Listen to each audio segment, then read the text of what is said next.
Hey beautiful souls, it's Brooke. I'm back in my spot.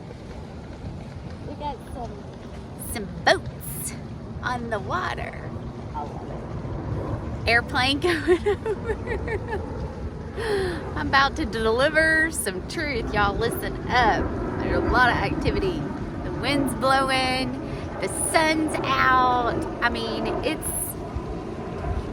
been an intense eclipse energy, like majorly, like, whoa, kind of need to get my grounding a little bit intense, you know, like things don't quite feel stable. They feel a little wobbly. There's a lot of aha moments. A lot of the pieces of the puzzle are falling into place. Things are being seen.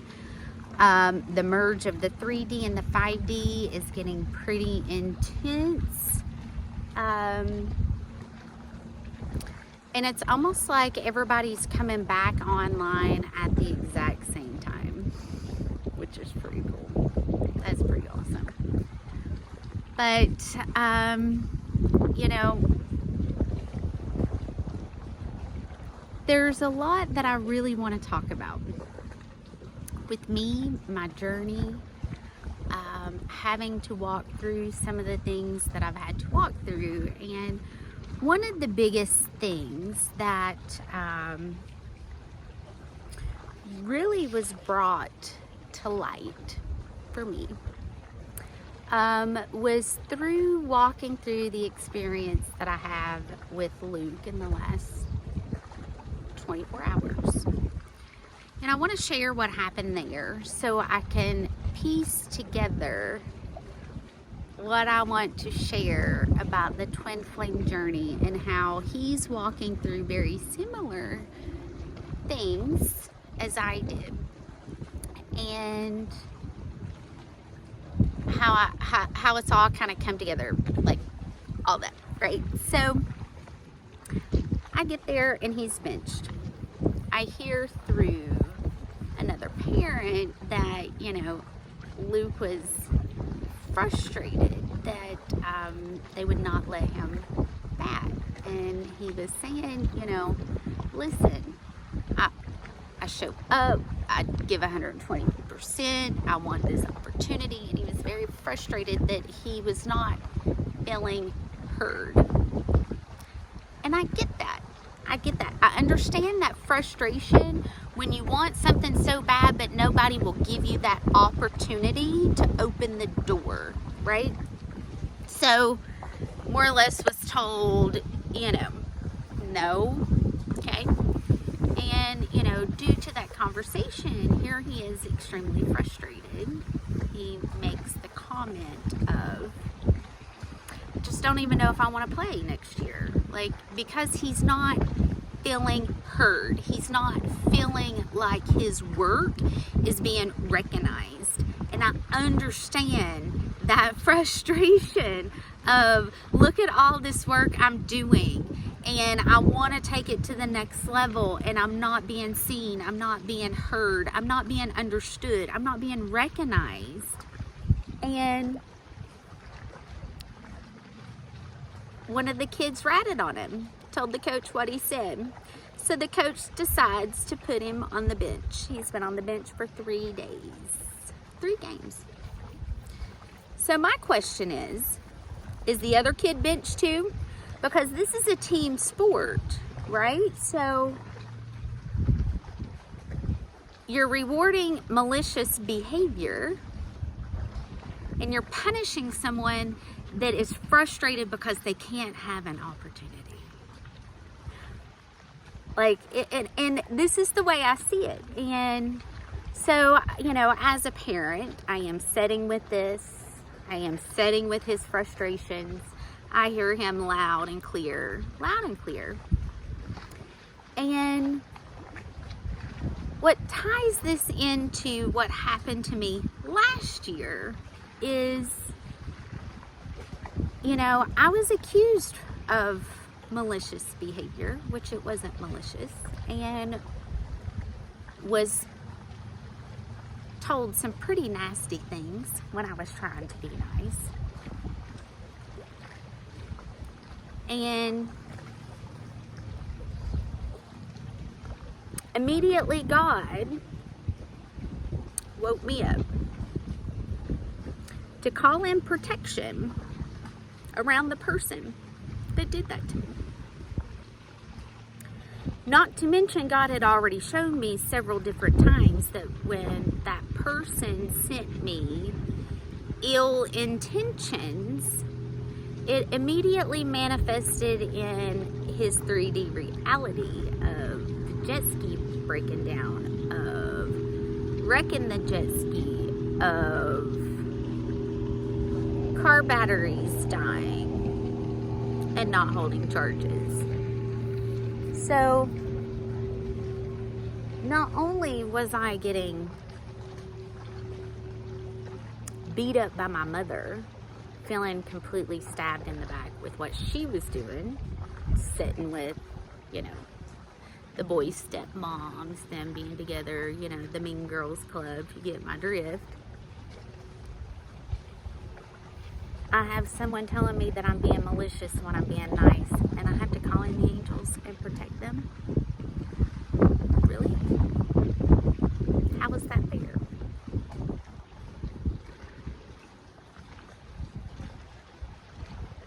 Why do I have to protect those that are mean to me? And it was a big question. And I do feel that deeply. Why do I have to be the bridge of knowing when something bad's coming and calling in the intervention? Because that's the thing, is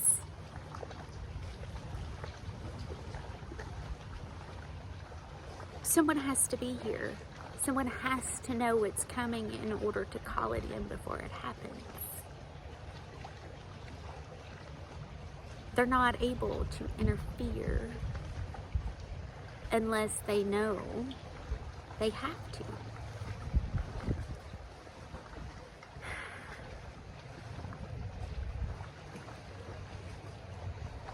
Going through this journey,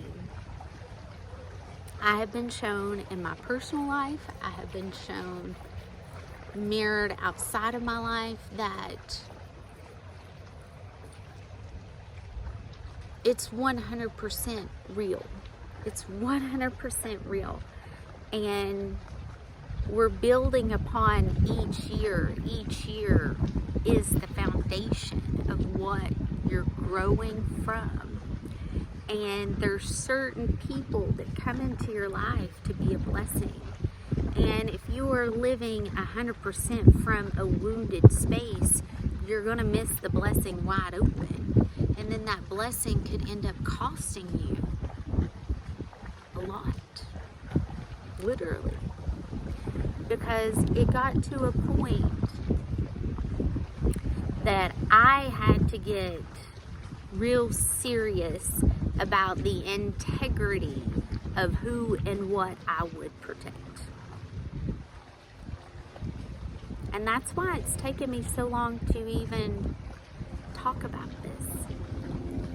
This is the not so pretty side of the journey. This is the part of the journey where you have to dig deep and say, you know, what's ethically, morally correct? Do you uphold a soul contract to provide the protection needed? Or do you burn it? Which brings me to another thing, you know? You know what happened when I tried to burn it?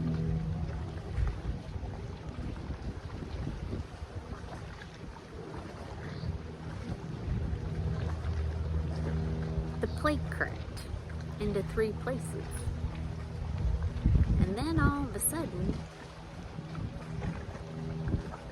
their orange battery car, the battery to the car, is dead. Holy shit. Like, I have been angry. I have been hurt. I have been frustrated. I have been ready to fully speak my truth. And I know when I do start speaking my truth from how I truly, deeply feel, it's not going to make people look pretty. And I held back for a long time because I didn't want to paint anybody in a bad light. That's never my intention. But if my agreement with my guides to go through this process and to be able to say without a shadow of a doubt it is 100% real, I have no choice but to speak. And that's what bothers me the most. In order for me to fulfill my contract, I have to speak.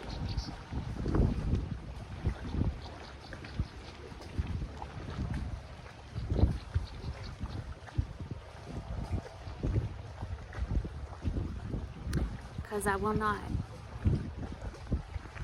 protect the dark. And I understand why Lilith is showing up right now. I resonate deeply with having to stand up for what is right when it comes to children. And being able to see the mirrored situation in my child's life and everything that I experienced last year 100% shows me, you know, the fact that I had no idea what they were even going to wear to prom, and I showed up color-coded to match. That showed me the healing that I was able to connect between us. I was able to tap into both healed aspects within me, which was the whole reason why I started this YouTube, talking about healing the masculine and the feminine within, and my journey of seeing it inside and outside of me.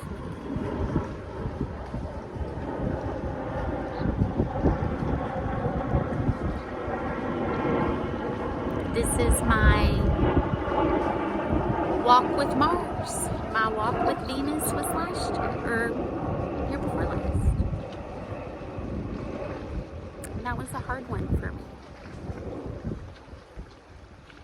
It was really a hard one for me. And every day my intention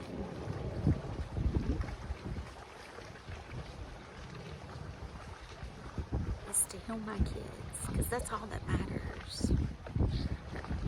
I really, in order to not be bitter, that's how I have to hold it. Because I'm giving them the biggest blessing that you could possibly give to anybody. And being able to see that mirrored back to me is showing me that I did my job. It's not easy being a light worker and being a mom at the same time.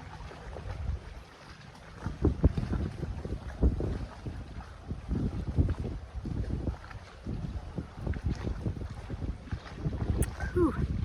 I didn't expect that one to come out. That was intense. But it's not easy.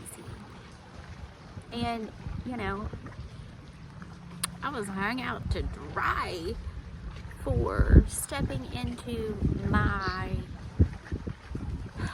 gifts fully and 100% transparent and openly sharing what I was seeing. So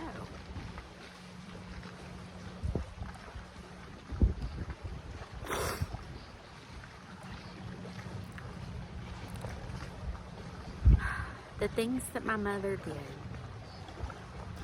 I'll never understand. And that was really the hardest part. And what is crazy is that, you know, being on this journey, having shadow aspects mirrored back to me, you know, it showed me what was coming for myself so I could be prepared which is really cool because that's, you know, working in the 5D on a whole new level, and being able to just allow for, you know, a teacher and a guide moment to take place. And if you think about it, like,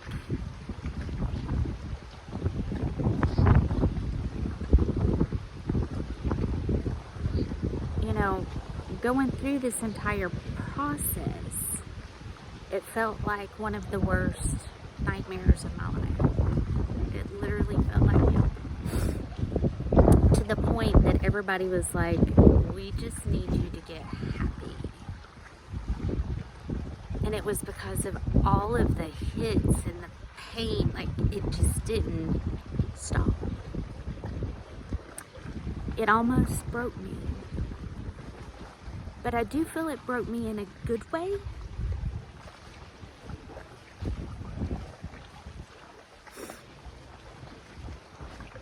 It definitely made me stronger.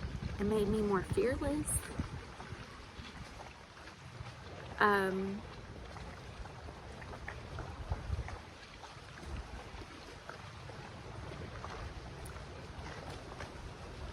Definitely made me more fearless. And, you know,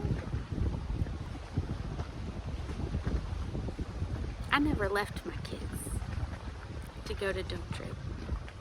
I was run out. I was told by my dad, get out. Let things cool off. And I talked to my boys, and I told them that I had to. Because she wasn't going to stop.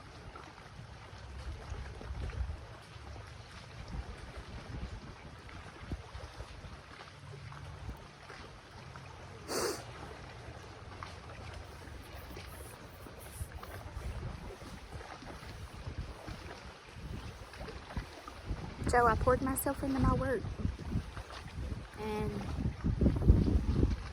connected with the planets, connected with the land, and allowed for God to place me wherever I was meant to be in each divine moment. When I say the surrender really is the hardest part, it really is. And in seeing that it's not happening to me, it's happening for me, to find the blessings in the chaos, because when you see the blessings, more blessings show up. To appreciate every single moment. We're never promised tomorrow. And to stay in the present. Nothing is ever a guarantee, and anything can change at an instant. And it can change in an instant, good or bad, you know? Good or bad.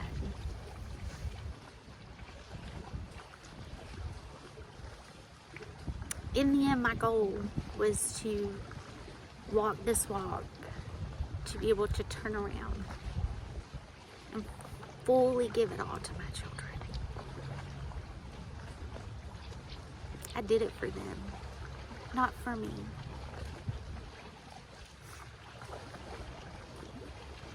I wanted them to see that when God puts something on your heart, you follow it, you do it, you listen, you obey, and you don't listen to what the naysayers have to say.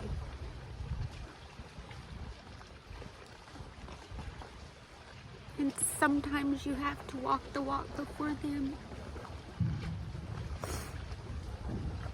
to prepare them to step into who they're meant to be. Because that's what it's all for, right? How do you change? How do you fix? How do you help the next generation? You work with them. You know, I told Luke last night, I said, buddy, you know, I'm happy. I get it. I know where it's coming from. You're frustrated because you're not being rewarded for your effort. I get it. I know. And what an amazing thing that he wants it that bad, but yet he's going to be punished for it. So,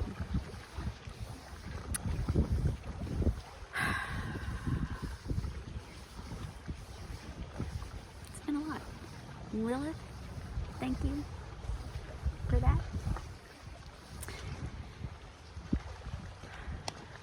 Alright guys,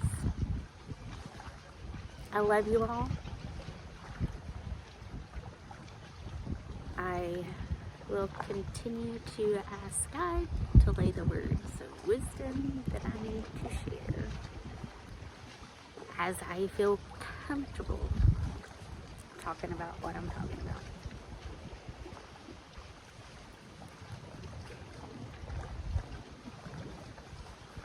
I love you all.